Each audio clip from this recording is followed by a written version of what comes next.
मुंबईतल्याच मुलुंडमधून एक मोठी अपडेट। मुलुंडच्या राड्यानंतर शिवसैनिकांवर निवडणूक आयोगानं आता गुन्हा दाखल केलाय। सरकारी कामात अडथळा आणल्याप्रकरणी हा गुन्हा दाखल करण्यात आलाय। मुलुंडमध्ये शिवसेना उद्धव बाळासाहेब ठाकरे गट आणि भाजपचे कार्यकर्ते आमने-सामने आले होते।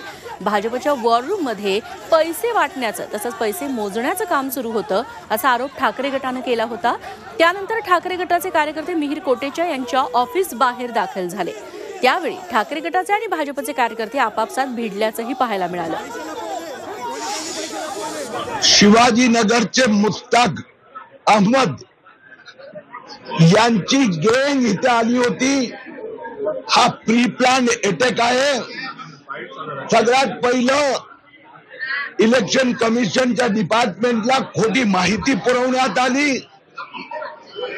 इलेक्शनचे AROचे ऑफिसर आले, मिहिर कोटेचा ऑफिसच्या सगळ्या लोकांनी पूर्ण सहकार्य केलं, पण ते हे जे मुस्ताक खान त्याची जी गुंड होती ती गुंड कोण होती हे कोणी बोलवली आणि हा योगायोग आहे का?